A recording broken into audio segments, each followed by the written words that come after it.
It gives me a great pleasure to introduce our today's guest and speaker, Dr. Shivalinga sir, Chairman of Department of Studies and Research in English, Tumkur University.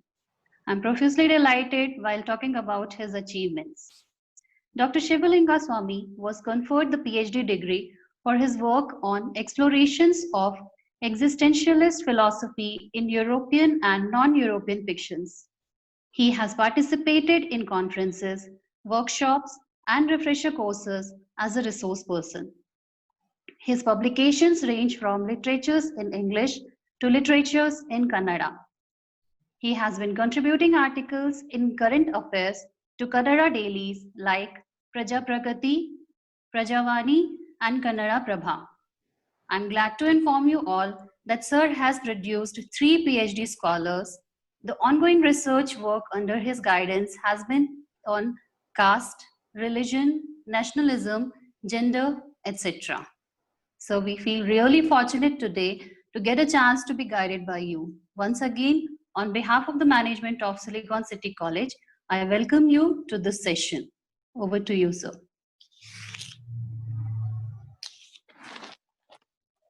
Thank you, everyone there. And I'm, of course, thankful to my old friend Raghu for this opportunity. And thanks to Corona also, because it has brought us together. And here, like the title of my talk suggests, I'm going to concentrate on the transition that one has to go through from being a non-researcher to becoming a researcher. And this particular talk, in fact, encapsulates most of my own experience. And I was quite particular about this topic because when we conduct coursework classes to our students, normally there will be a lot of anxiety in them. And when we kind of talk to them quite academically about how to get ready for research, it strikes us with a lot of surprise and shock that the students have to be addressed more on the area of anxiety.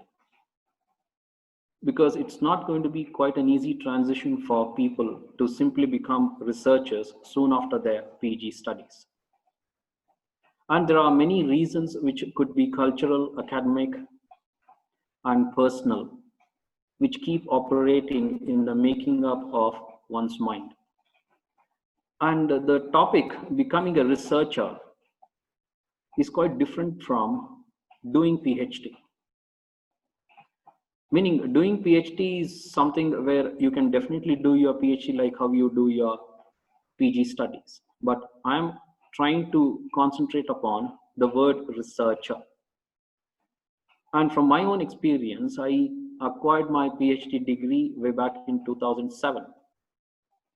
But after that, there was absolutely no orientation as such for me to involve myself in any research activity, except that I was only a very committed teacher. But when I came to Tumkur University, when this research work started as a major activity, then started a kind of an introspection within myself to relocate myself in the realm of research. Because becoming a researcher is actually a very serious activity that takes huge amount of commitment from our side. In the meanwhile, what I mean by commitment here is pre-reading and reading. And all this can happen to some students quite spontaneously in case they have proper educational experience. All of us have common educational process.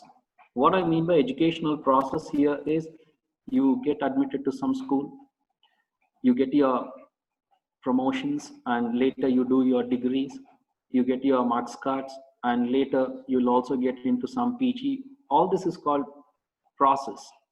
And this is something which you have no control over.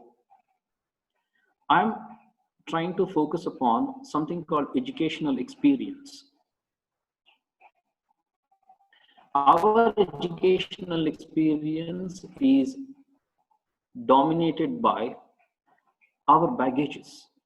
Each individual who makes an entry into colleges will always certain baggage, and the baggages could be full of dreams, or it could be certain anxieties, or it could be certain cultural issues. Anything that would have contributed to the making of an individual would actually count as a baggage. And once an individual comes to the doorstep of a university, he of course comes across this democratic spread of huge amount of degrees. And there will of course be a lot of confusion in him to select which degree or whichever degree he would want to do. And anybody, whoever chooses a particular degree, would think about the job opportunities. And all of us did just the same, right? Whenever we did that, there was this commercial aspect that would linger in our minds, working like a worm, urging us a degree only because we wanted to become commercially successful. Meaning, will I get jobs is what we worry about. And having done some particular degree, we'll think about a job. But unfortunately, today, UGC has made it compulsory for all of us to do PhD. So now that it has become compulsory, suddenly there is a lot of rush in the universities for PhD. When I did my PhD, we did not have to compete with too many people.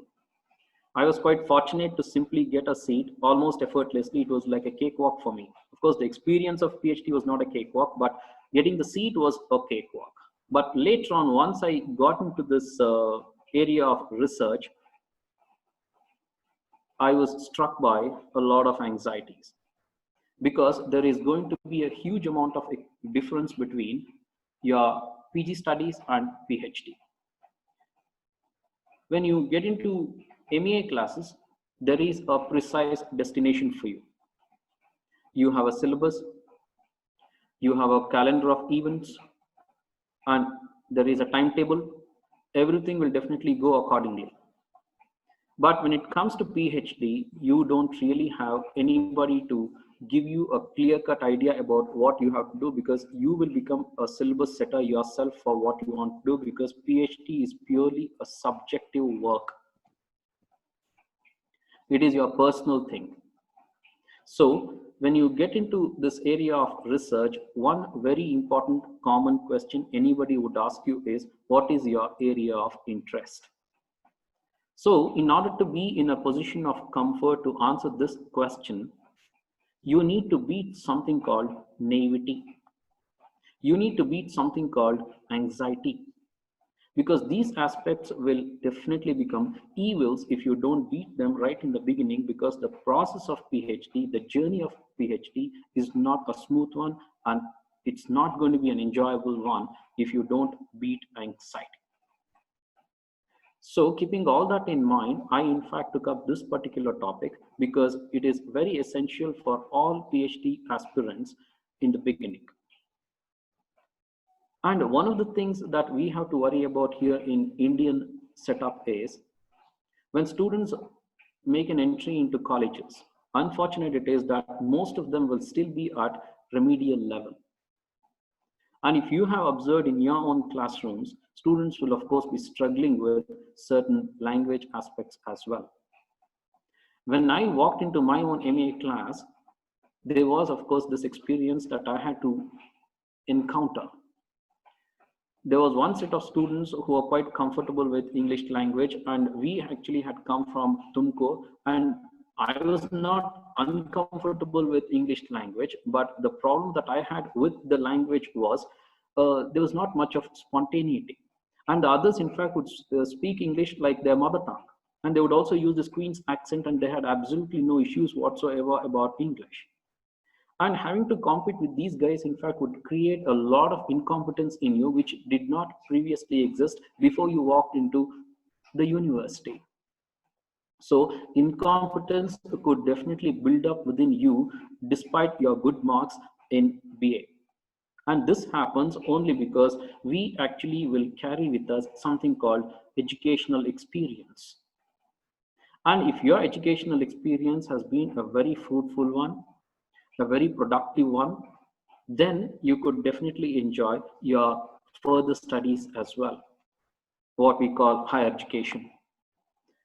And being prepared for PhD is very essential at the beginning itself, because remember this, PhD is the highest degree awarded by the university.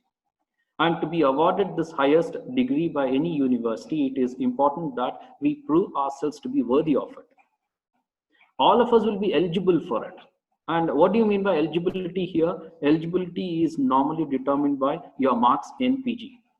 And all that you got to do here is just score some 55% and you will definitely be eligible for applying for PhD. And in case you happen to clear your examination, things will become quite clear that you are already eligible for your PhD.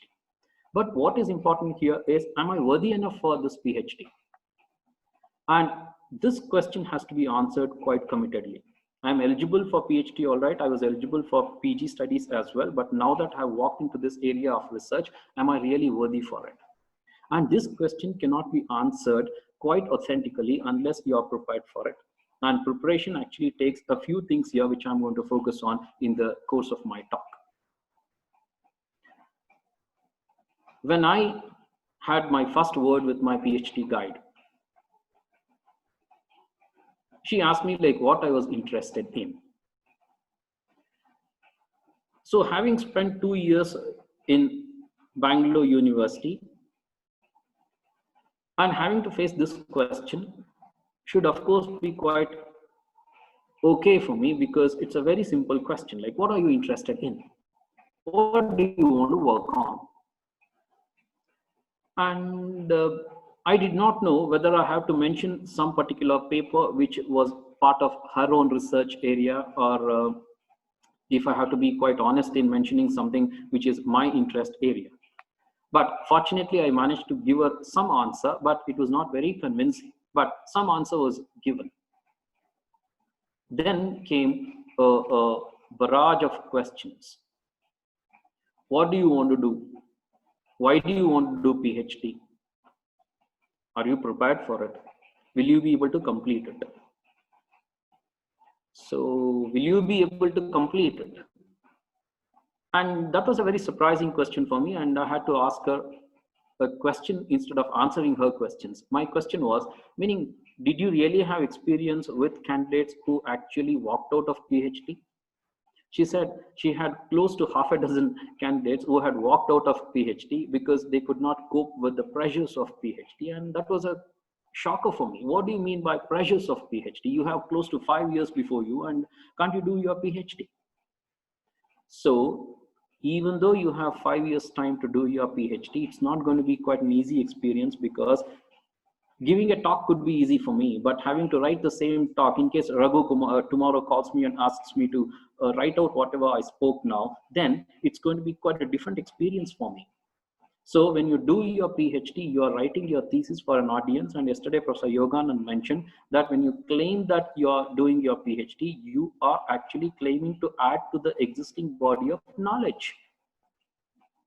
So it's a very serious claim that you're making, and having made that claim, you got to prove your mettle there before the people who would be waiting for your research to get over, because your research in fact will falsify some previously existing research, and it will definitely give some new dimension to already existing research. And that new dimension cannot simply happen like magic because you registered for PhD. It's a process.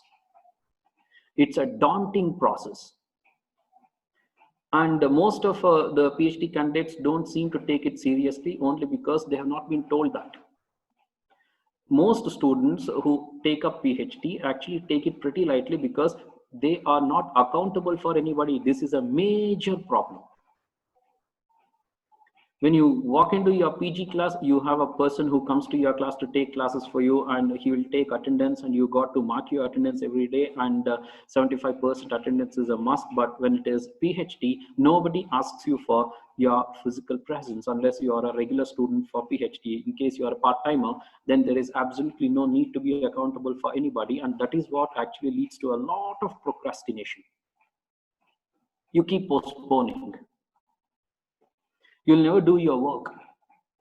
So if you really want to defeat all this, there is something called pre-reading, which you got to do from early stages onwards. And in case you are still a PhD aspirant, I have some tips to give you. Like I mentioned, most of us will be at remedial level. Understand this. What do you mean by remedial level? PG studies is not meant to give you any language training. PG studies is not meant to give you any grammar exercises. PG studies actually is a very important area where the teachers will make you thinkers. And you're not there to score marks, you are there to score ideas.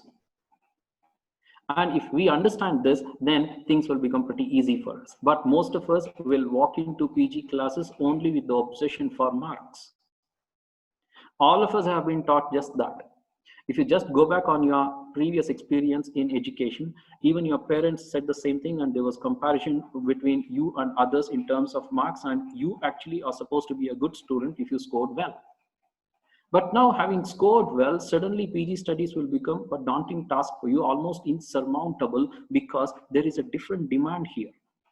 You are being asked to think. We had one teacher who walked into our class with a small poem. She distributed the handouts, and we were supposed to give a reading to the poem, and later we had to give a feedback about the poem. It was Professor Vanmala, I believe. There was one small condition. When you read the poem, you should not tell me that the poem is good or the poem is nice. This is how normally we give feedback about a movie also, right? Like supposing you watched a new movie, if anybody asks you how the movie was, we say like it was good. And the same answer will be replicated even when we respond to people about a book that we would have read. You should not say that, is what she had told us right in the beginning as a very important condition. You should not tell me that the book was good. I mean, the poem was good.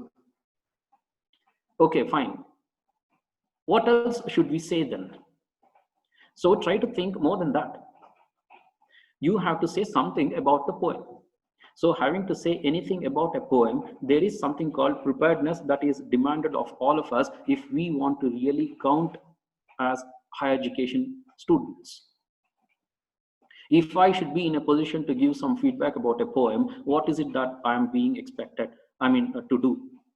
Simple. You need to have some experience in the area of reading. All of us have done a lot of studying. All of us have done a lot of studying for marks, but not reading. Reading is one habit which we all have to inculcate in ourselves to be very comfortable in the area of research. If we don't read, we'll never do research. Because yesterday, Professor Yoganand mentioned another very interesting thing, that is, all your ideas have to originate from the book that you're reading, because that is itself a data. You cannot look for data outside a book, because you're only a person who belongs to humanities. So what becomes a primary source of information for us is the book that we are reading. And in order to get some idea from the book, it all depends upon how we read the book and how many times we read the book. And when I was in MA, it was a very shocking thing for me that there were people who would read a book more than 5 times. And there was one senior girl who had actually read a novel called Wuthering Heights a dozen times. And every time she had to come to the class for our professor's class on Wuthering Heights, she would manage to leaf through the book at least once. And this kind of intense reading is what actually is required for all of us to be able to originate ideas. So when we were given the handouts by the professor called Vanmala Vishwanath, I was not in a position to give a comfortable reply to her only because I had not done enough reading in my degree, except that I had gone through most of the primary texts, but there was nothing like originating my own ideas. I did not know about it. Because most of the teachers at degree level will not tell us why we have to read. All teachers will keep bombarding us with information that they would have garnered from internet or from some source, and they would finish their class, but nobody would tell us the actual need for reading. Why should we read? And how many times should we read? How much should I read? And here, for these questions, I have precise answers for you. When it is how many times you should read a book, you must read a book as many times as it is demanded. That is, you have to read a book more than 5 times. Because when somebody asks you what you want to work on, you cannot borrow ideas from others. You cannot ask anybody out there, because you have to answer that question yourself. So how will you tell anybody what interests you unless you have read something? So reading has to happen so intensely that you have to be in a position to do 4 things. Number 1, you should be able to make a comment. At least one comment. One significant comment. So I have read a book today. I'm not able to make any comment. Let me reread it. And it's a book of about some 250 pages. So I took close to 2 weeks to finish this. And in my next reading, I should be able to finish the book in about 1 week. And after the second reading, I should at least manage to make one comment. So what do you mean by a comment? What is a comment? Next is, I have to make an observation.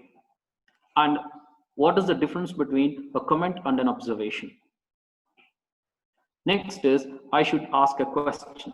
So there are 3 things that one has to do in the beginning, that is make a comment, make an observation, and ask a question. And all the 3 things have to be significant, because you're doing all this for others. Because when you do a lot of reading, your reading will lead to a vague interest in some phenomenon that you would observe inside the realm of a writing by one particular writer. So when you observe something happening in somebody's writing, that observation will lead you to a question, right? All these are interconnected. And when you make an observation, you have a question and you will definitely have a comment. And then connections. Lastly, we need to make connections. So when I read a book, I should connect it with some experience of mine, or with some other book, or with maybe some other writer. So anything that I do actually has to lead to these 4 aspects. And in order to do all these 4 things, you should read a book more than once, because unless you read a book more than once, you can definitely not make any comment. And if you want to work on some novelist, your knowledge of the novelist should be so significant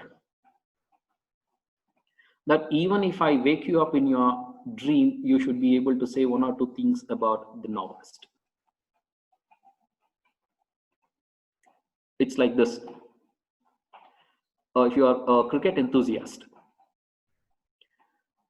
even today, some veterans who appear on some shows can get back to their old days and do their bowling or batting almost with equal ease. And when Muttiah Muralidharan, if you know him, a Sri Lankan spinner, was asked by an English spinner to bowl at a single stump, he had to bowl at a single stump to toss out a coin that had been placed on that single stump. And Muralidharan, who is a veteran spinner who had already been retired, in fact, managed to do that in 3 takes. And this was possible for Muralidharan only because he had done this bowling almost throughout his life. He had started bowling at the age of 8 or 9, and he continued to bowl until he retired, and even after retirement he continued to bowl. So bowling has been his bread and butter, and he managed to do that particular task without much of difficulty. And same thing applies to us as well. If we have to generate some idea, it all depends on how we read and how much we read. And we have to keep targets. If I'm reading a dense book, I should be able to finish at least 30 pages in a single day. In case it is light reading, nothing less than 50 pages a day. And we have before us close to 16 hours besides our sleep. And in those 16 hours, can't we set aside at least 2 hours only for reading in case we want to prepare for PhD? Because PhD is not about doing something extraordinary. It's all about extraordinary defense of your vague idea. I repeat, PhD is not about doing something extraordinary, because you are only a humanities student and you can't claim to solve the world's problems. You're going to locate some problem only inside a text, and you're going to address just that through your analysis, through your observation, through your research questions. Other than that, you're not going to relate yourself to the world's issues at all, because you're only going to theorize certain things. And like all social scientists, we will only theorize things, we will only come up with ideologies, we will only come up with certain suggestions about the world's problems, but will not solve world's problems like natural sciences. Corona cannot be solved by English teachers. Corona cannot be solved by social scientists. Corona can only be addressed by all of us only in certain ideological setup. Other than that, we cannot think about creating some vaccine for it through our English studies. So when we are part of this humanities, let us understand that we are not here to do something extraordinary, but what matters here is whether you can defend your vague interest extraordinarily. Because when you read certain books, what matters is you get some idea about the book. And you take that idea to your guide, and the guide will definitely ask you, like, what is so great about this particular idea about this writer? So you have to defend it. So it's all about persuading the world about your idea. And how do you persuade the world about your idea? You build your theory about your idea. When you build your theory about your idea, you are using something called language. So, reading and language. PhD is all about articulation and writing. PhD is all about serious writing. It's not talking. So you are writing for the outside world. And we have to think, of course, a lot about the reader as well. And we are doing academic writing. We are getting prepared for academic writing. So because we are doing academic writing, our idea about what we are doing, in fact, has got to be so clear, so authentic, that the language that we use, in fact, has got to be unambiguous. So now that I'm using the word unambiguous, you should, of course, understand that in order not to be ambiguous, you have to somehow have good language skills. So no discount on language skills. Because we are part of English studies, and here we are doing PhD, and we are struggling with language. We have come across plenty of candidates who grapple with English language, and they would have done enough reading. But your reading will now lead to the next step, that is language skills. How do I manage to exhibit my language skills? I'll give you some examples. Today, there was something interesting in Times of India. Most of the advertisements have dispensed with words like fair, white, and many such words, right? So if you are given only this headline, and if you are asked to do some analysis of this, how would you understand? The headline just says that most of the advertisements today have dispensed with certain words like fair and white. So there are two words that have been given to you, and you're being asked for an academic reply. Trump has been asked by his journalists not to use the word Chinese virus whenever he refers to corona. And if I give you just this sentence, how would you analyze this? Because these are very simple sentences which require only common sense, of course, but when it comes to your academic reply, there is some extra demand that I am making of you. I want you to answer my queries academically. And what is it that I'm asking you about? I'm asking you about the words that are being dispensed with by advertisers, that is fair and white. Why is it that they are getting rid of these words? Next is, why is it that Trump is being asked by his journalists to stop using the word Chinese virus? Why?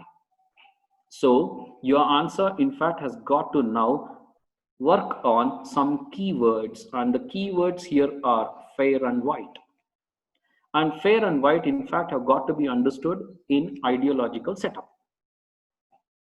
You cannot simply go for a dictionary and look for extra meanings for these words. Instead, these words have got to be understood as the keywords. And here, researchers will have to manage two different kinds of words, that is, difficult words and keywords. When we do a lot of reading with a maze of difficult words, because we are new to English studies, because we are new to English novels, we could definitely be encountering a lot of difficult. Besides the difficult word, there's something called keywords. What are these keywords? It is those keywords which actually lead you to research. The keywords contain ideologies, the cultural setup of the writer, the political setup of the writer, the social setup of the writer. It's like there is this tagline that is being used by many people: Black Lives Matter. So when somebody uses, you got to have some academic explanation for it. What do you mean by Black Lives Matter? Because you are already a PG holder, your answer has got to be better. And how do I give a better reply? I can manage a better reply only when I have done enough reading. When I have a wealth of information in my mind, the queries don't matter. But when I have not done enough reading, even simple questions will haunt us. Because reading, in fact, has got to be microscopic henceforth. Whenever we come across anything that is quite interesting, that has to be registered here immediately. When I have registered something in my mind as a keyword, that should of course give me some hint for my research. And I should be able to analyze this particular author because I find something quite extraordinary in the use of this particular word by him. I don't think he would have used this word just like that. Keep this in mind. No author would want to use a word just like that. All authors who are published actually know that they are doing serious writing, and they would definitely not want to do their writing casually. It's like Carnat's Tughlaq. When he did that particular work, referring to a very important historical character. And here, Carnat's major challenge was dialogization. And when I want to really create dialogues for Tughlaq, I should be quite careful about the use of language. He knew about it.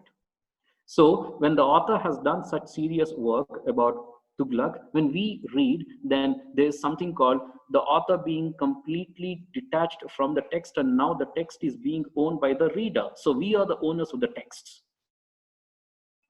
Hope I am clear. We are the owners of the texts.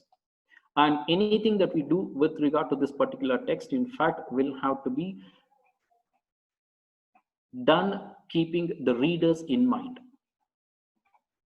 I mean, our readers, because we are researchers, and when we read an author's book, we are going to write about that particular book, keeping our idea about it, and that idea that we generate from our reading of a particular author will now become research. So this particular huge process of research, in fact, is a very demanding one, and this demand can be met with only when we do a lot of reading. Like I said, make sure that you read a lot and there should of course be target every day. And when you do that kind of reading, then you can definitely answer the question, what is your area of interest, very easily. Because if you don't answer this question, then your PhD will definitely crumble within the first stages itself, because laying strong foundation matters. Yesterday sir mentioned something called guide having some faith in us. If you really want to have some kind of a rapport with the guide, it can definitely happen only when you relate to your guide academically. I've come across plenty of candidates in other departments where they do a lot of service for their guides with a lot of service orientation. But those things don't actually give them academic angle, because they are not doing any academic work. They're only trying to win through certain favors. But such favors will not groom you academically. If you really want to have a rapport with your guide, that can happen only when you do a lot of reading and create the strongest foundation possible right in the beginning, so that you can definitely build the pillar of your research later on. And beating this naivety can happen only when you do your pre-reading properly, because there is no question of anxiety when you are prepared. Most of my candidates, even after coursework, will have a lot of anxiety only because there is that unpreparedness. And preparedness can definitely happen only when you do your homework and don't postpone. And there's nothing like methodical reading. First, start reading as much as possible. And there's nothing like one kind of reading. You don't have to read like others. You just read however. It's almost like playing a game. If you want to bowl, you can't bowl like Muthaiya Muralidharan. That style is not in any way possible for us. You can bowl like however you can bowl, so you can read like however you can read, but read a lot. Then you can definitely become not just eligible but worthy of research, because research is reading, languaging, and convincing. I repeat, reading, languaging, and convincing. It's a very important process. You have a proposal with you, and that proposal has got to be languaged, and later it has to be defended. And these three things only when there is proper preparation from our side, and no discount whatsoever. In case you want to get any discount from your guide, you are academically dead, because this particular work is not really a light one, because we are doing this for the world outside. I'll give you an example. There's one small book called Samakshama, which is a collection of articles by U.R. Ananthamurthy. There's one small passage in it in which Ananthamurthy happened to interview Shivaram Karanth. Ananthamurthy asks Karanth about what it takes to be a writer, or what is the most important quality of a writer. And Karanth gives a very straightforward answer here, unwavering in his commitment to his answer, and that is honesty. When I write anything, I got to be honest, because I'm writing it for a reading public. So we are doing this for a reading public outside, and we need to somehow have a lot of honesty in what we are doing. And because we are committed to this, we need to be prepared. And I want to quote I.A. Richards here. Why I am talking so much about reading? I.A. Richards says, reading has got to fuel some change in us. Reading has got to create some transformation within us. And this kind of a change, this kind of a transformation can happen only when we read quite committedly. And we have to read with a purpose. All this while we've done, of course, a lot of reading. Even when we are in degree, we were reading, of course. But now this reading is quite different from the reading that we have done previously. And this reading has got to be done with a lot of purpose, keeping in mind that this reading has got to lead us to some kind of a change within us. And this change can happen only when we do repeated reading. Like I mentioned, reading has got to lead to 4 aspects. And in the meanwhile, what is the quality of a researcher? Another very important quality that we need to have in order to beat this acquaintanceship with certain specialized terminology in English studies. There is no discount on this either. When people talk to us, ask us questions, or when they want to discuss anything with us, they can definitely locate us either in the realm of ignorance or in the realm of intelligence, depending on the language we use.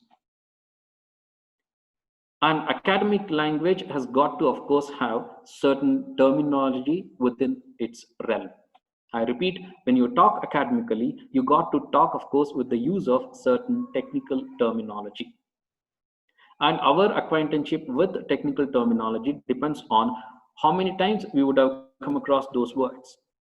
And our reading has got to be so sharp that the moment we come across certain words like fair and white, we need to locate those words within the location of one particular terminology. Okay, these words in fact have got to do with certain gender disparity. Why is it that people in fact are dispensing with these words? Of course there is some kind of a fight from certain activists, and all these activists have created certain furor about the use of these words which are demeaning for women. So why is it demeaning for women? Like, they are asking you to look good, they are asking you to look white. So then comes your theory. And if you really want to do this kind of a theorization, then we need to be quite aware of certain technical terminology. So now, difficult words, keywords, and specialized terminology. Next is being aware of the theories that are in operation. I did American literature, I did European literature, I did Commonwealth literature. You say so many things. What did you do in your MA? Like, how many papers did you have? You will definitely mention papers. Fine. In the meanwhile, you also have something called critical theories. Like, what did you do with critical theories? One of the major issues that I have found in my own students is when critical theories are taught to them, they don't seem to understand that critical theories have got to be related to their lives, like how they relate literatures to their lives. If I do feminist literature in their class or feminist theory in their class, it has got more to do with their own experiences than they've got to somehow enhance the experience of their lives with the use of these theories. This can happen only when you repeatedly tell your students to use critical theories for their own benefit, like how you did for yourselves. And here, critical theory becomes very important for us because we cannot do research unless we use certain kind of a theoretical background. You cannot do research within a vacuum. So there is some kind of a demand here to be difficult words, keywords, technical terminology, and later the theories. Next aspect is ideologies. Do ideologies matter for a researcher?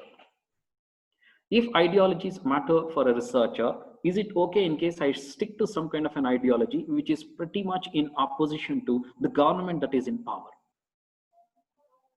Will I be questioned? Will I be arrested? Because just in the morning, I read in the newspaper that a critic of China's president has been arrested. And this particular critic of China's president has been arrested only because he was found to be very much in opposition with the communist ideology of Russia, sorry, China. And now that there is so much happening within inside India as well with regard to this ideology, what kind of ideology should I subscribe to? It's a very important question. Or will my research definitely have certain kind of an ideological background? Do I have to fit myself within an ideology? Or in case I write something, what if some ideology erupts without my notice? Because when I talk, people can definitely know what ideology I subscribe to.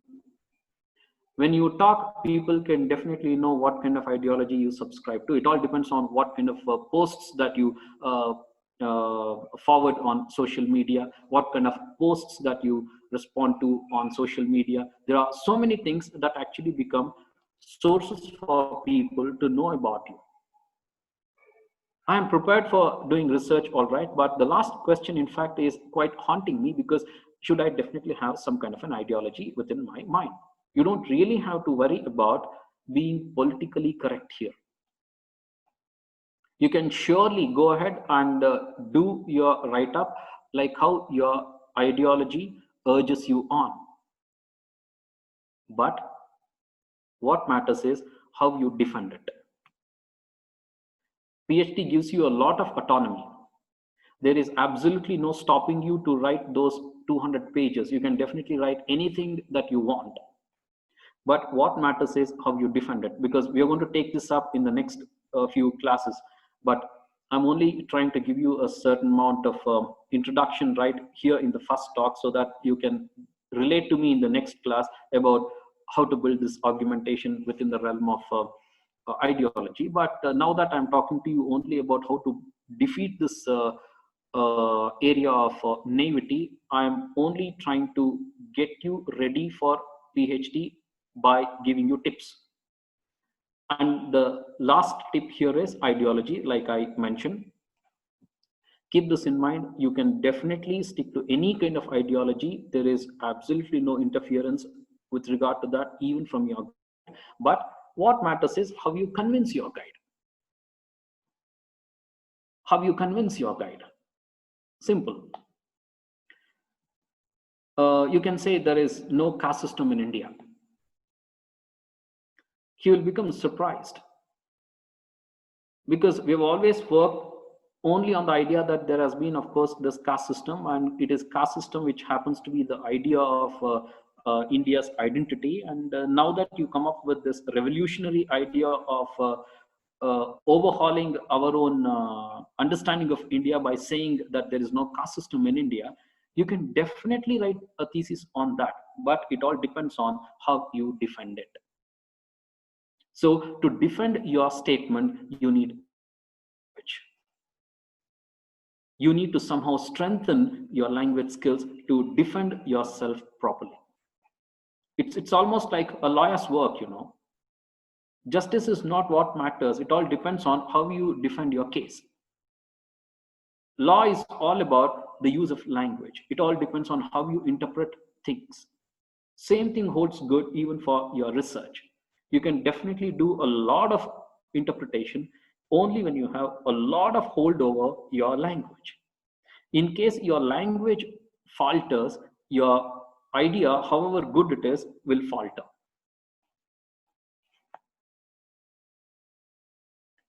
Your proposal could be excellent, and your guide definitely could be hoping for a wonderful write-up to come about.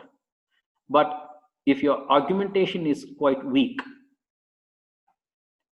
you become weak, because your proposal, your languaging, and your conclusion, all these are strongly interconnected, hugely interconnected, and there is no discount on this. So like I said, no ideology matters here. You can definitely stick to anything that comes to your mind, like however you are driven by your passion, but make sure that you defend your write-up pretty well, because there is no discount on that.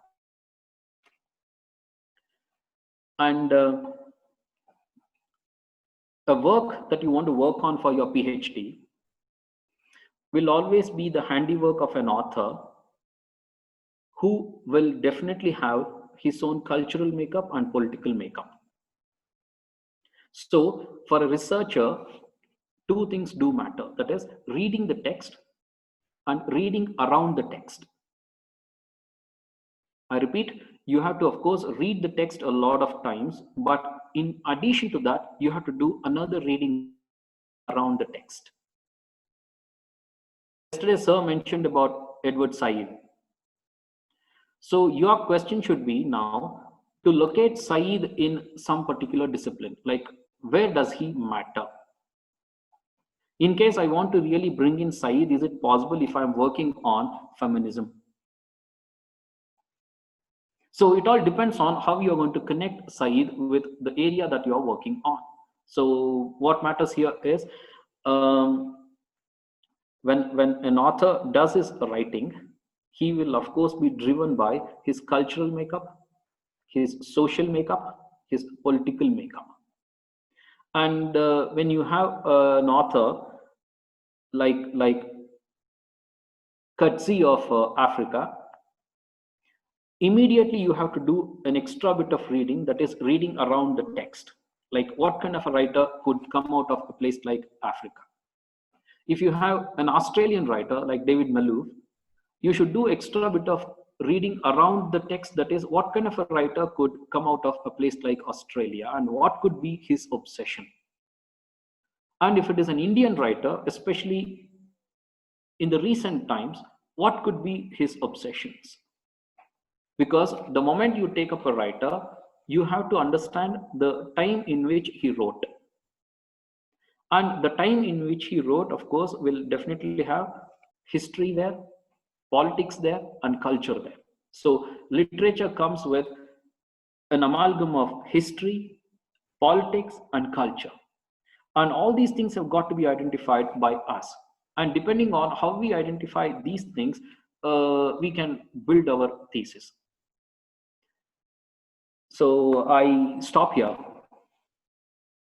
and we can have some questions so that things become clear.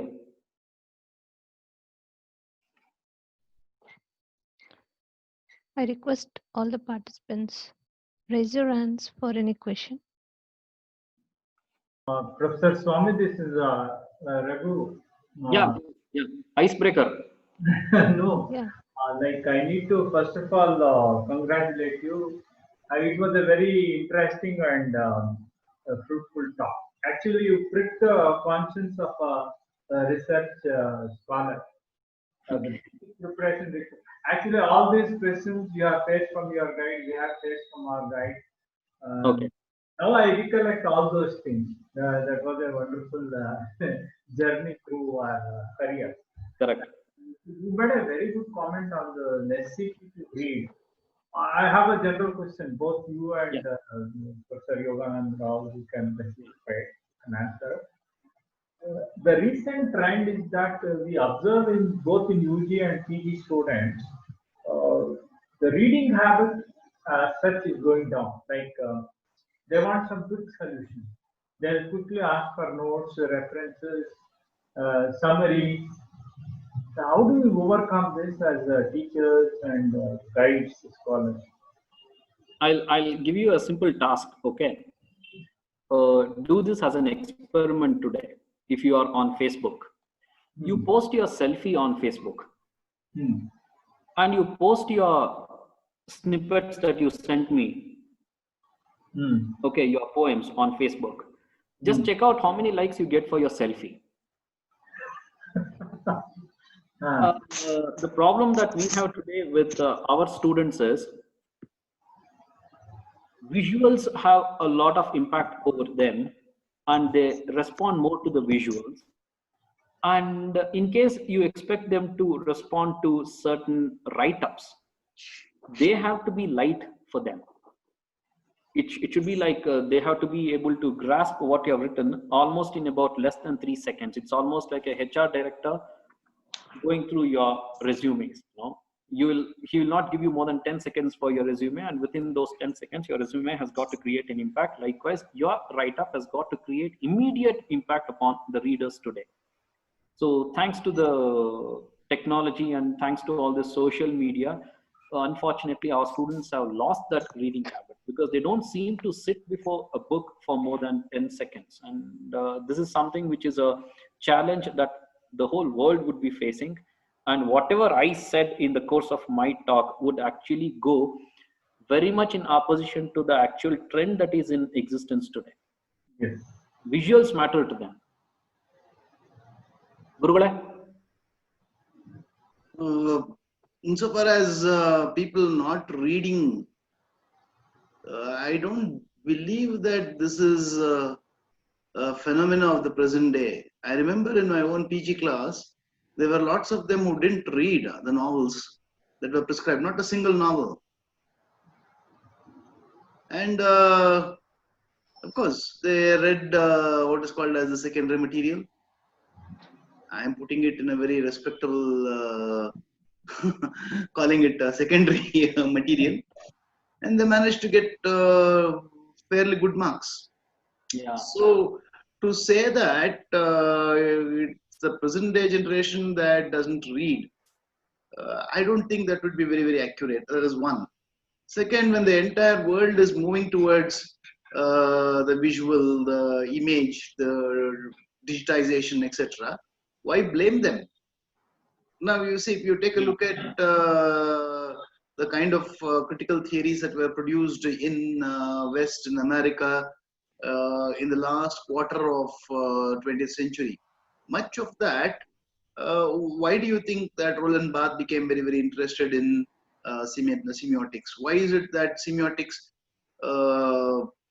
entered literature academia and changed literary studies, so much so that literary studies do not have any identity of their own now, because literary studies are now subsumed under cultural studies. So that's a phenomena that West has been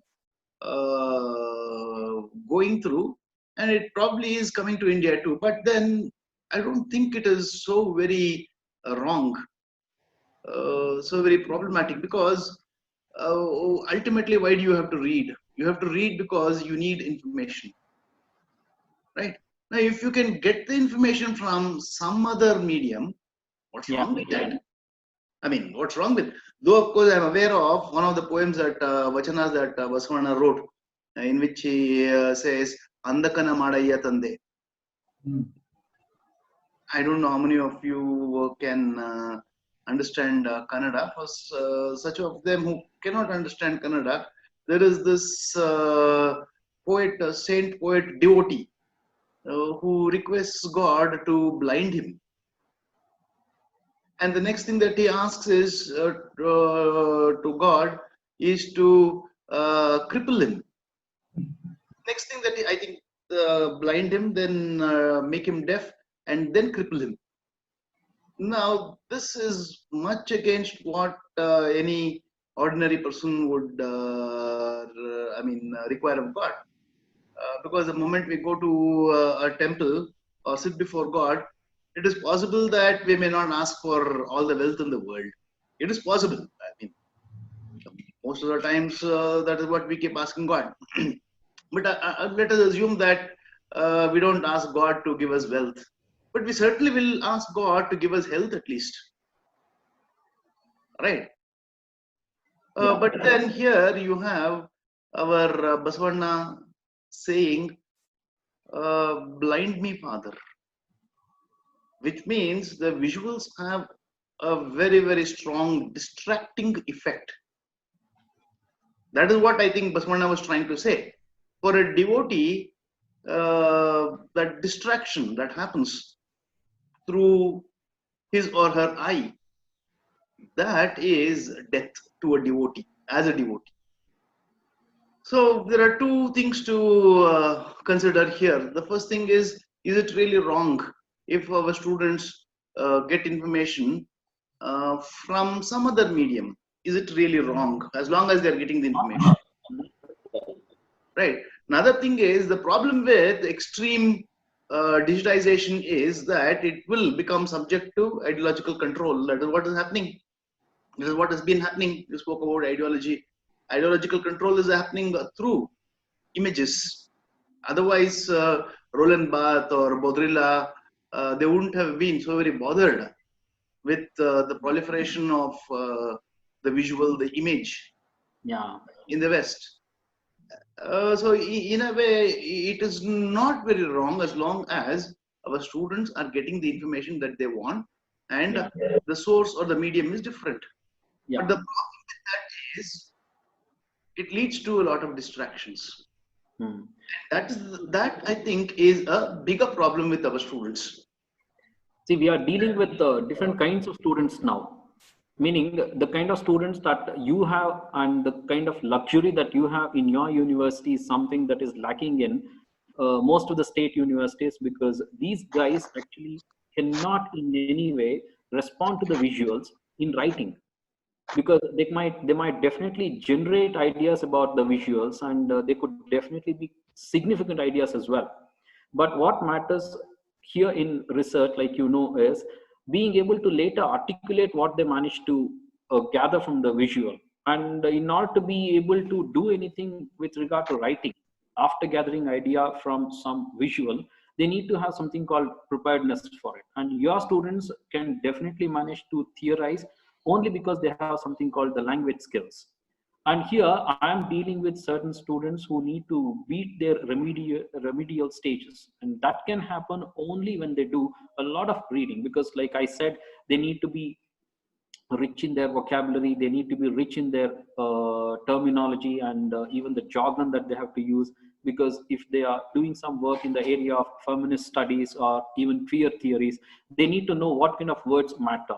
Even if it is a small write-up of about 600 words for a newspaper on maybe some queer theory, I need to know what jargon matters. So such things can be within my limits only when I do some reading. And here, when we deal with our students, we don't really have that luxury where we can simply think that they can do this work. Because in my MA also we had such students. I could make out the kind of treatment that they were given by my teachers, because the teachers were quite aware that they would come up with some flashy answers. Any question that was asked to them could be responded to by those guys, because they had this wealth of language with them. So here we are juggling with language, we are juggling with ideas, and these things have got to combine together. And this can happen in the case of your students pretty spontaneously and easily, but not in the case of most state university students. Sir, I have one question, sir. Question goes to Swami sir. Sir, when you were talking about reading, significance of reading, comment, observation, questions, I required your suggestion while writing an abstract for a topic. So what are the significance we need to follow while writing an abstract? Your abstract is the proposal. Yes. Okay. It is almost like the summary of what you plan to do. It's the blueprint. Okay. Right. Supposing you want to construct a building, the architect will give you a blueprint. He'll say like the hall will be of this size, the rooms will be of this size. Same thing you will do in your abstract. Meaning, I want to talk about the transition that one goes through from being a non-researcher to becoming a researcher. I mentioned this in the beginning. So that was my abstract. So my abstract will give you an idea about the kind of talk that I'm about to give. And in the meanwhile, the abstract that I'm giving you will also anticipate certain questions. You cannot ask me questions outside my topic. So your abstract has got to be quite tight about what you propose to write. Okay. So if you want to write about caste system, you should mention clearly what kind of a model within which you are writing about caste system. If you want to write about maybe queer theory, you have to write about the model which you are adopting to write about queer theory. And these things have got to be languaged quite strongly in your abstract in about 200 words or so. meaning the questions that you plan to answer, the critical writers that you want to address on. So these are the things that matter in your abstract. And we need to give some keywords, right, sir, after the abstractions? Yeah, absolutely. Do we need to use those keywords in the abstract itself, or can we mention the keywords after the abstract completed? No, the keywords, of course, have got to be part of the text that you're writing. Okay. Okay, right, like Said's work, Orientalism. Okay, he uses a word like native.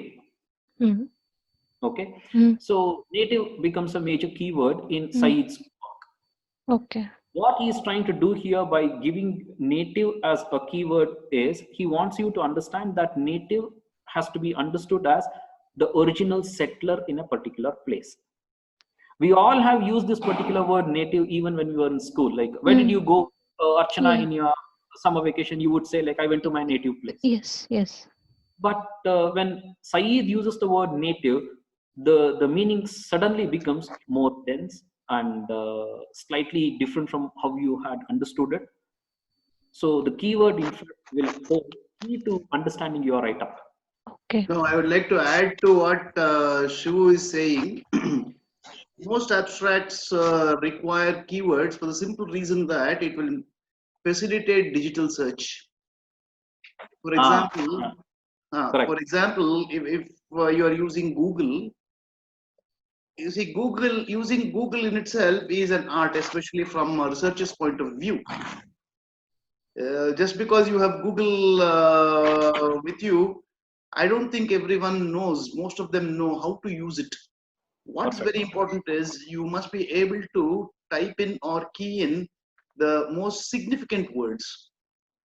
So now when you write an abstract and then give 3 or 4 keywords, it enables, or rather it facilitates, it makes it easy for someone searching for the kind of information that you are providing in your article. It makes it easy for them. And 90% of searches today are done digitally over the internet. Right? I think that's the reason why most of them require or ask for the keywords to be given. Supposing you want to respond to this George Floyd's murder, you want to write a newspaper article. Okay, you use the word whiteness. Okay, that becomes the keyword that holds the key to understanding your entire article, because the word whiteness is not just talking about the skin color. Okay. It's talking about the attitude, the history of the whites, the history of slavery. It's baggage. It comes with a lot of baggage. So when you use the word whiteness as the keyword of your write-up, it becomes easy for the reader to know more about your write-up. So keywords are a must. Okay. It takes a lot of reading from our side to understand which word can be a keyword. And also ensure when you are writing the keywords, ensure that 1 or 2 words that you use, or rather you provide as keywords, are used in your write-up or in your article. Okay. But 2 or 3 can be from the general field in which it is located. Okay. And 1 can be tangential. You need 4 to 5 keywords. Most journals require that at least 4 to 5 keywords are given. Right? 1 can be tangential. I mean, connected, but still not connected in that sense. In that kind. Say, for example, as Shivu was saying, let us assume that I'm writing an article on an Indian writer. One of the keywords could be Indian writing. Okay. This is how it must work. Okay. You see, the reason is this: you have all kinds of factors these days, right? Citation, Hmm. H factor, I factor, impact factor, etc., etc. Right? Yes. Now, these keywords are meant to help people locate your article so that your impact factor improves. Okay. Perfect. Right? Yes. This is the idea. Thank you, sir. Keywords are written and demanded for, asked for, because much of what is happening today is journals. There are online journals. Print journals have almost shrunk. Hmm. There are only a handful of print journals these days. Yes. 90% of the journals are online journals. So the Perfect. search is going to happen online for online sources. That is Yeah. it. You must Thank keep you, that sir. in mind. Yes, Once you sir. know this, then it becomes easy for you. Once you know the logic, Yes, once sir. you know the reason why they are asking Hmm. for keywords, then Hmm. it becomes easy for you Okay. to select the keywords or formulate the keywords or use the keywords. Yes, sir. Thank you, sir. Thank you so much for a wonderful explanation of keywords and abstract writing. I request our chairman, sir, to. No, he raised his hand. He Yeah, sir, is on mute. Sir, you can. I'm open. Yeah, yes, sir. You're audible, sir. I am very happy to see Professor Yoganand Rao. I've not seen him for a long time. Namaskar, sir. Welcome, sir. Bala Santosha. You are looking much elderly than what you were. More matured. And your voice and presentation have reached the professorship in the presentation. I could see that. Thank And you, I'm sir. happy to join with the group. I am looking like a layman here, even though I have done my PhD. I was struggling to write research report and the thesis itself. I was struggling for words. I was struggling to write themes, paragraphs. Then, now after attending many workshops and now particularly like the one that you are conducting here now, I think they are very important for a person to develop a thesis. Conducting research is like cooking. Presentation of a thesis is like actually serving in a good fashion. We struggle to conduct the research, but the presentation will not show the difficulties. It should show only the cream of what we have done. So that way, I think the use of keywords. In fact, in selecting the meaning or a concept in a Google search, if the keywords are not given, the meaning will be distorted. So it's highly educative. I am happy that you and Swami have come, and many are participating. My daughter is also there, who was your student. Yeah. She's also with us. Yeah. And she was very happy. And when she saw your name, she said, I would like to participate. She had not seen you for a long time. Well, my students have been very kind to me. And your colleague with he was working under you, Yoga and Raghu. Raghu and you were colleagues, for a long time. Yes, sir. Yes. Happy. I think that both of you met again on the English platform. Very nice. So welcome everyone. I am a participant. Thank you very much for that. Thank you, sir. Thank you. So, participants, please go ahead with asking questions if you have any.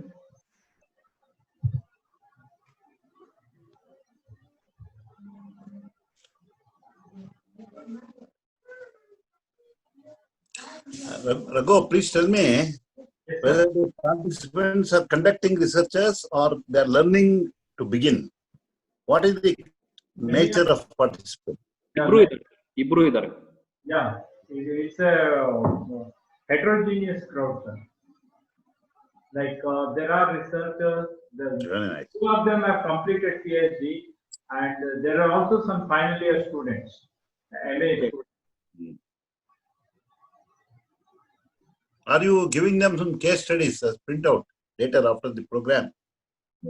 At the end of the session, whatever the subject experts, resource persons give us the material, we will share it with them, sir.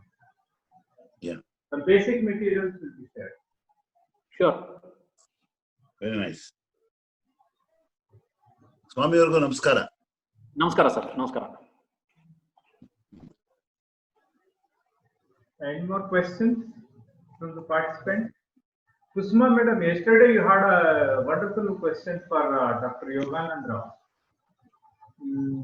You can also ask the same for our today's resource person. Kusma ma'am, are you here?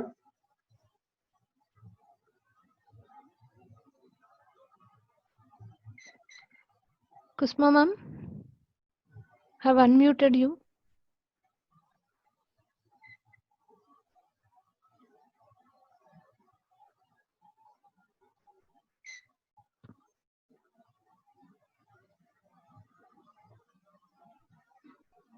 No, she's not responding.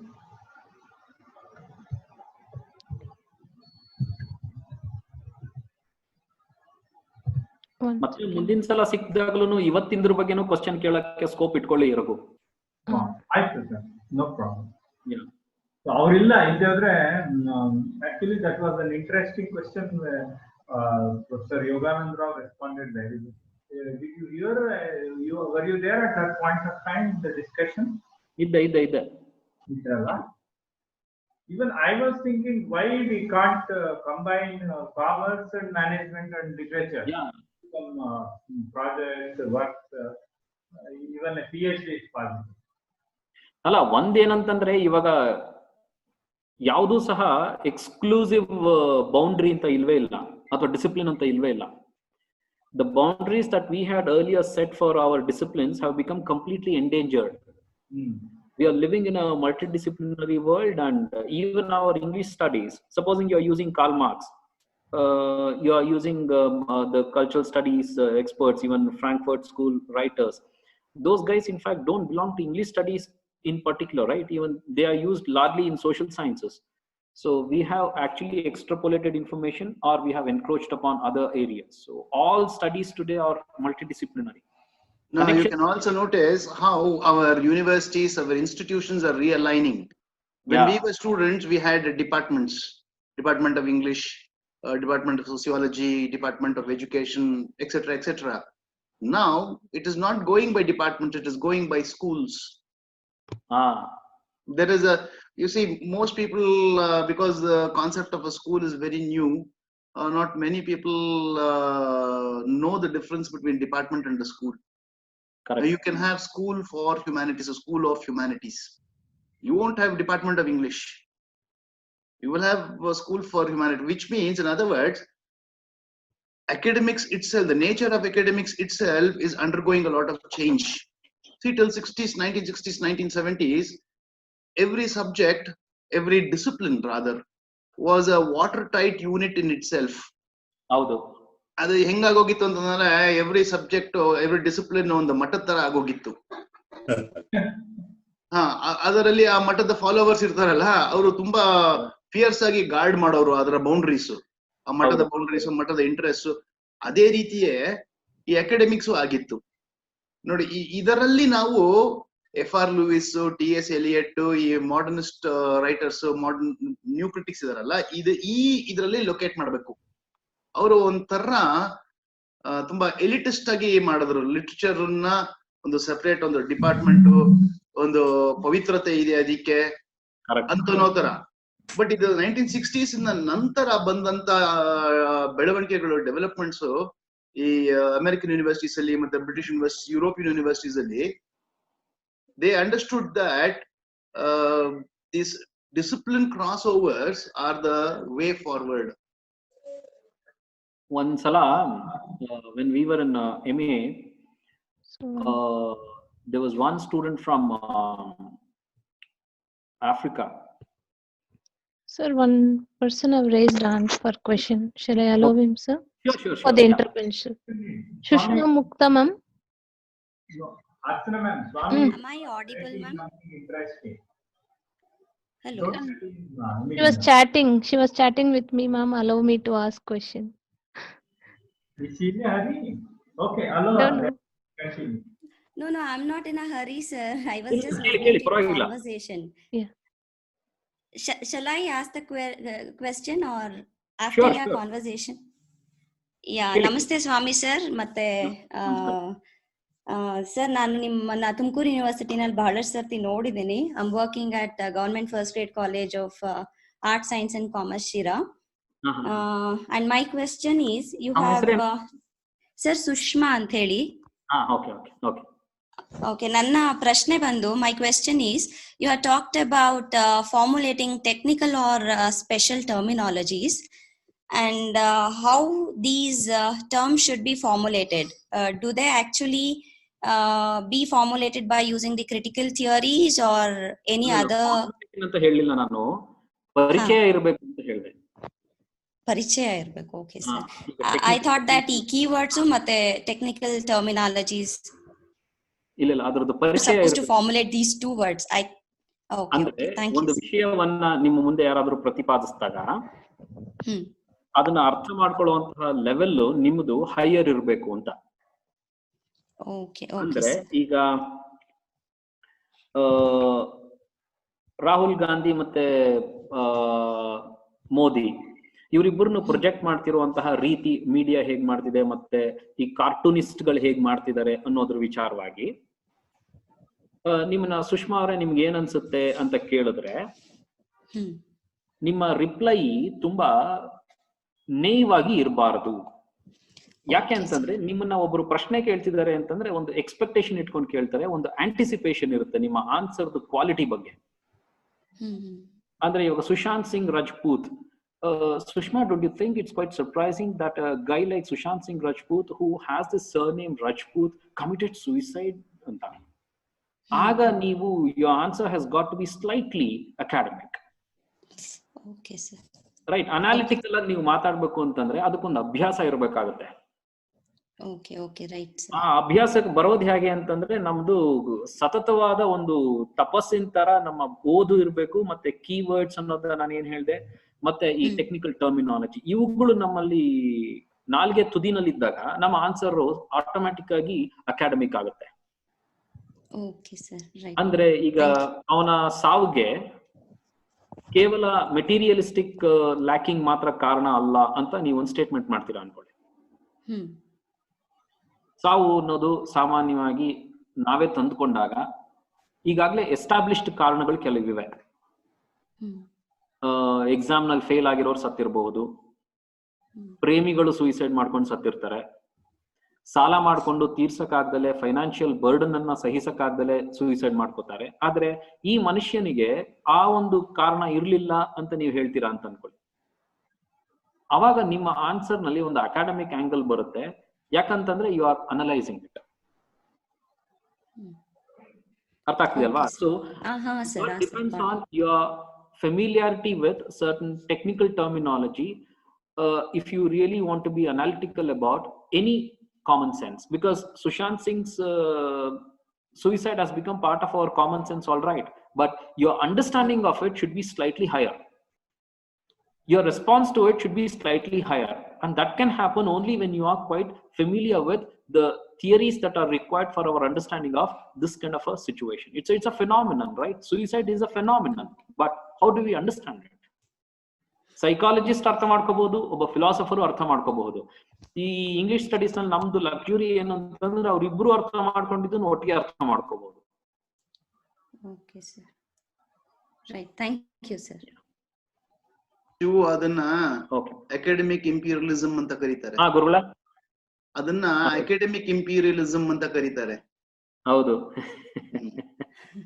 English ನವರು ಎಲ್ಲಾದ್ರಲ್ಲೂ ತಲೆ ಹಾಕ್ಬಿಡ್ತೀವಿ, psychology ಹಾಕ್ಬಿಡ್ತೀವಿ, sociology ಹಾಕ್ಬಿಡ್ತೀವಿ, history ಹಾಕ್ಬಿಡ್ತೀವಿ ಅಂತ ಹೇಳ್ತಾರೆ. ಅಂದ್ರೆ ಅದೊಂದು accusation ಇದೆ. So ಇನ್ನೊಂದು ಈ jargon ಇದೆಯಲ್ಲ, ಅದು ಯಾಕೆ ಯಾವುದೇ ಒಂದು ಡಿಸಿಪ್ಲಿನ್ ಅದಕ್ಕೆ ಯಾಕೆ ಜಾರ್ಗನ್ ಬೇಕಾಗತ್ತೆ ಅಂತಂದ್ರೆ, ಯಾವುದೇ ಒಂದು ಡಿಸಿಪ್ಲಿನ್ ಜಾರ್ಗನ್ ಜನರೇಟ್ ಮಾಡಿದಾಗ ಅದೇನ್ ತೋರಿಸ್ತಾ ಇದೆ ಅಂತಂದ್ರೆ, that discipline is becoming more and more specialised ಅಂತ ತೋರಿಸ್ತಾ ಇದೆ.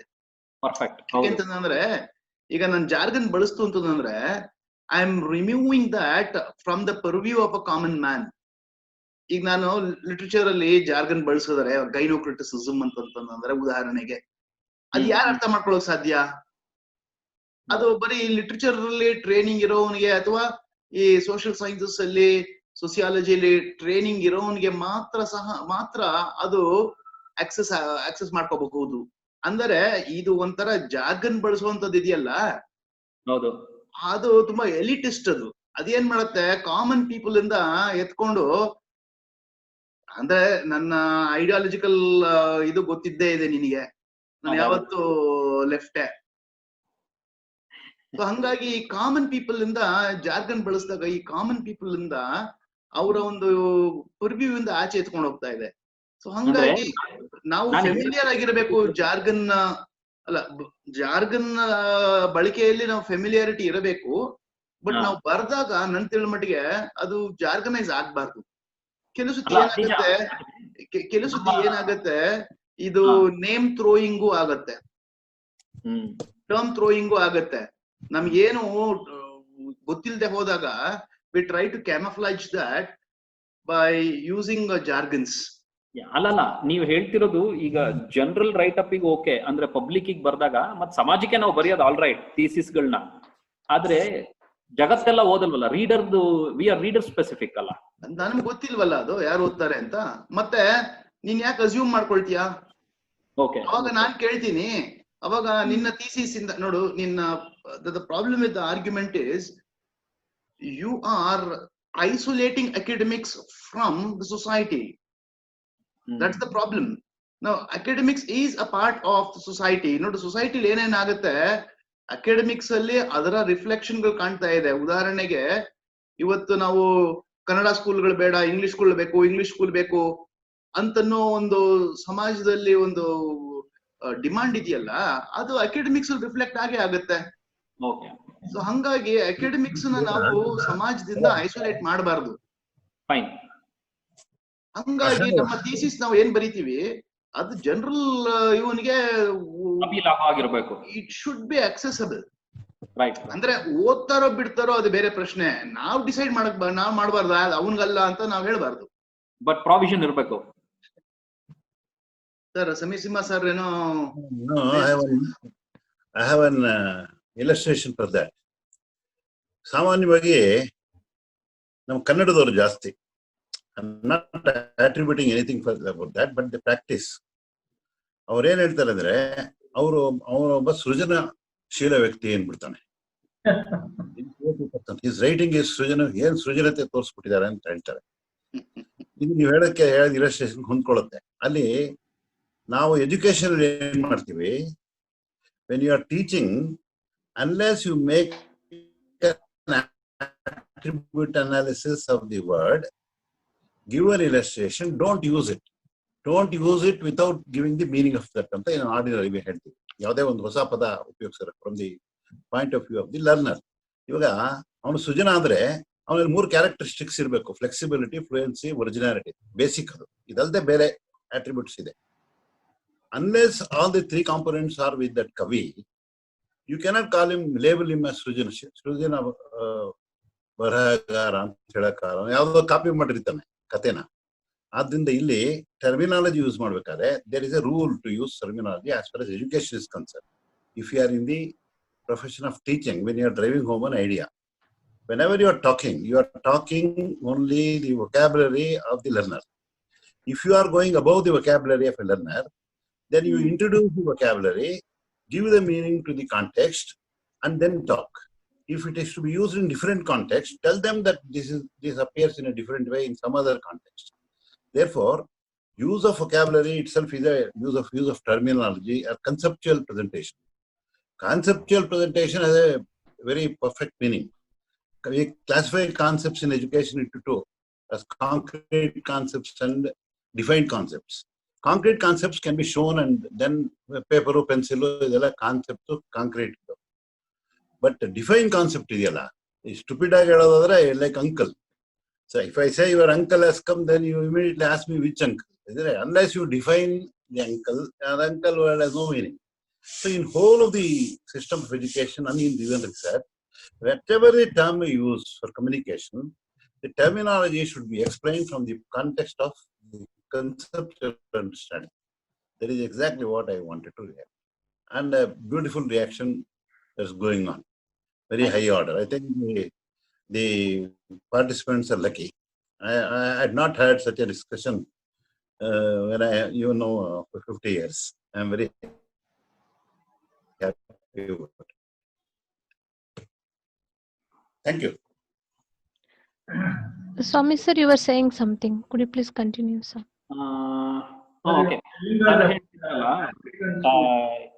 ಈ ಮಠದ ತುಂಬಾ ಎಲಿಟಿಸ್ಟ್ ಆಗಿತ್ತು ನಮ್ದು ಇಂಗ್ಲಿಷ್ ಸ್ಟಡೀಸ್ ಅಂತ, ಅದಕ್ಕೆ ಸಂಬಂಧ ಒಂದು ಸಣ್ಣ just a minute.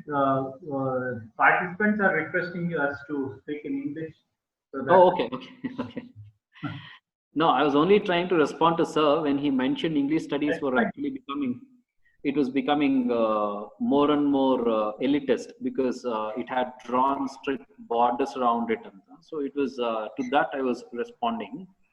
We had one student from Africa when we were in MA, and he was pretty surprised by the use of certain theories inside the classroom which had references to sexuality, because he had actually made a huge journey from Africa down to Bangalore to know more about Shakespeare, Wordsworth, and such things, because he had some idea about English studies. And here there was one professor who was talking more about Oedipal complex and people experiencing sex through their rectum also. And these things, in fact, were kind of shockers for him, and he had never anticipated such sessions inside the classroom. And he went up to the HOD and asked him, like, I came here all the way not to really listen to these kind of lectures. It's kind of embarrassing, and he was not comfortable. And later he had to be oriented by one of my professors, and later he became quite comfortable. But this kind of an idea still prevails. Sir, one more participant who raised the hands for a question. I'll unmute them. Ashwini ma'am. Hello.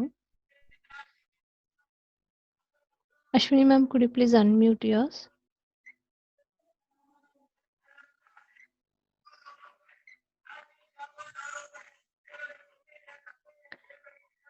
Ashwini ma'am.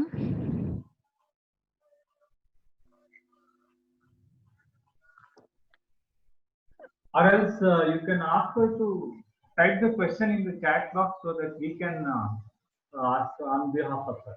Yes, ma'am. Yes, sir. Ashwini ma'am, can you hear us? Sir, I'm unmuting, but You are allowed to unmute your. yeah, I did. Ashwini ma'am, unmute yourself. Sir, can I ask a question? Yeah, go ahead, madam, please. Swami sir, just one question that I feel with your session that there is no boundaries between the social science research and the language research. Yeah. The technique, the concept, the attitude, everything will be, I think, remain same. Yeah. Because I heard when we were studying in our college time, faculty lecturer will be the PhD in language, PhD in journalism, in social science, in economics, 3-4 PhD they carry. Okay. I think because there is no boundaries. Exactly. Correct. So we can use this in the same platform. Oh yes, sure. Those who can able to do one PhD, they can able to do in the n number of. Yeah, that's exactly what happens to be the crux of the university's system today. If you understand like how universities came into being, especially in Europe, it was all about enlightening people.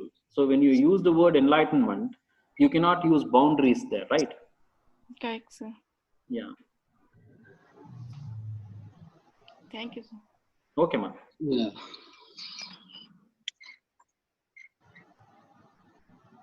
Hello. Hello. Vasant Bhatt, sir. Yeah. Yeah, please, sir. Good afternoon, Professor Swami. I'm very happy. It was a wonderful talk. Thank you. And I'm also happy that after a long time I could see Professor Yogananda sir. Hi, sir. Now my question is, see, research writing is entirely different form of different from other forms of writing. So how to manage overflow of ideas and thoughts while putting forth of an argument? That is a challenge which I am facing now. I am on the verge of writing my thesis. Yeah.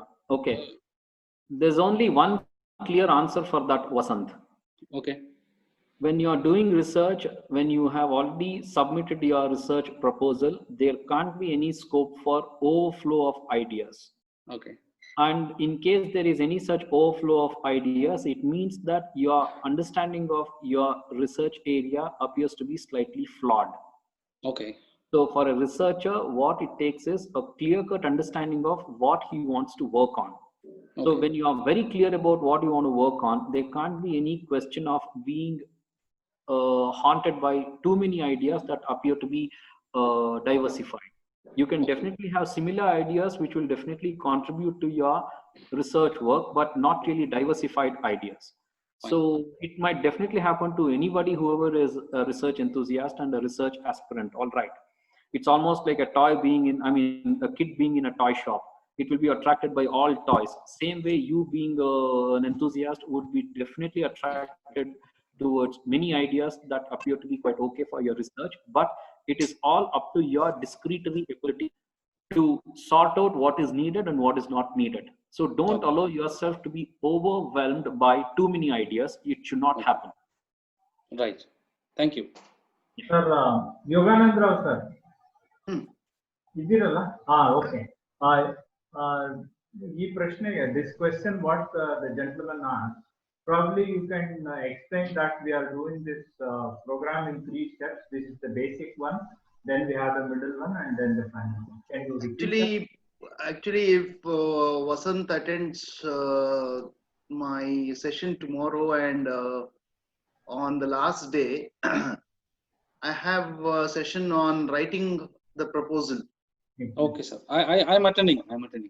No, I mean, it's not that you have to attend. I just said that that's something that I will cover. You see, what makes, as you said, you pointed out, you did say that research writing is very different from other forms of writing. Now, we have to ask ourselves as to what is it that is different about research writing. Research writing is a part of what's called as academic writing.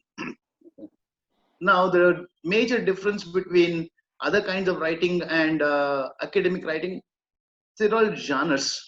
See, for example, if you're writing a letter, it has a convention of its own. The date has to come in a certain place, then it has to begin with in a certain way, it has to end in a certain way. That means when they are genres, there are conventions that are associated with genres. Now, with research writing too, there are these conventions. One way of ಇದನ್ನ ನಾವೇನ್ ಹೇಳ್ತೀವಿ, ಇದು ನಾನು ನನ್ನ PhD ಮಾಡ್ತಾ ಇದ್ದಾಗ ಆಯ್ತು ಅಂತಂದ್ರೆ ಇದು ನನಗೇನಾಯ್ತು, ನನಗೆ ಯಾವ ತರ ಆಯ್ತು, how did it happen, I mean, how did I experience this, maybe slightly differently than what you are experiencing. I had a lot of information. I didn't know how to put all that. Yeah. See, this is also one of the things that as you're doing PhD, one of the things that you learn is how to tame. Ideas are very wild. They're very, very wild. They are like wild tuskers or wild tigers. You need to tame. You need to domesticate them. You need to tame them. How ಯಾವಾಗ taming ಆಗತ್ತೆ ಅಂತಂದ್ರೆ ಆ ಒಂದು convention ಅನ್ನ follow ಮಾಡಿದಾಗ time ಆಗತ್ತದು. ಉದಾಹರಣೆಗೆ ನಾವು aim ಅಂತ ಬರೀತೀವಲ್ವಾ, ನಾವು ಏಮ್ ಅಂತ ಬರೀತೀವಲ್ಲ, ನಾವು ಆಬ್ಜೆಕ್ಟಿವ್ಸ್ ಅಂತ ಬರೀತೀವಲ್ಲ, ನಾವು ಸ್ಕೋಪ್ ಅಂತ ಬರೀತೀವಲ್ಲ, ಅದು ಡಿಟರ್ಮಿನ್ ಮಾಡತ್ತೆ ಯಾವುದು ನಾವು ಹಾಕೋಬೇಕು, ಯಾವುದು ಬಿಡಬೇಕು ಅಂತ ಅನ್ನೋದು. ಅದು ಹಾಕೊಳತ್ತೆ. That I think is what Swami sir was trying to say. ಹಾ ಸರ್, ಗಾಟ್ ಇಟ್. ಅದು ನಮ್ಮ ಸಮೀರ್ ಸಿಂಹ ಅವ್ರಿಗೂ ಕ್ರಿಕೆಟ್ ಅಂತಂದ್ರೆ ಒಂಥರ ಪ್ರೀತಿನೇ, ನಮಗೂ ಅಷ್ಟೇ, ಸುಮಾರು ಜನಕ್ಕೆ ಇಲ್ಲಿ ಅಂದ್ರೆ ಒಂಥರ ಎಲಿಟಿಸ್ಟೇ ಅದು ಬಿಡಿ. ಇದು ಯಾವುದೇ ಒಬ್ಬ ಬ್ಯಾಟ್ಸ್ಮನ್, ಯಾವುದೇ ಒಬ್ಬ ಬೌಲರ್ ಅವನಿಗೆ ತನಗೆ ವಿಕೆಟ್ ಸಿಕ್ಕದೆ ಹೋದಾಗ, or when he is not able to get runs, the first thing that is advised the first advice that is given to these people is go back to your basics. Ashta. If you are a medium pacer, pitch on the off stump. That is the basic. Bowl wicket to wicket anta. Andre now research writing allu ashte, no matter at what point we encounter difficulty, we have to go back to the basics, and the basics are in your proposal. Okay. Okay. Agree. Got it, sir. Adral barattadu. Thank you. Got it, sir. Nice.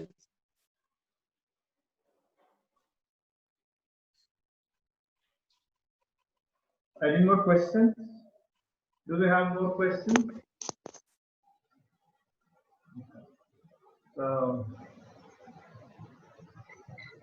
No, sir, no questions. Can we end the session? Sure. Pallavi ma'am, Yes, sir. go ahead and end the session, and remind us tomorrow we are going to join again at 4 o'clock for Yes, sir. Yeah. Thank you so much, Dr. Swami, sir, for the excellent session. Definitely the examples and the clues that you have given, we could relate to that, and it was really very easy to understand the basic concepts of how we are going to start our research work. Honorable Chairman Dr. K. Samir Simha, sir, for joining us today and again guiding us in his own way. Thank you so much, sir. Thank you. I also thank Dr. Yogananda Rao, sir, for joining us today and giving us so many ideas and enlightening us. Thank you so much for joining. Thank you. My special thanks to our principal, Professor Raghu V, sir, all the faculties and participants. Thank you so much for joining.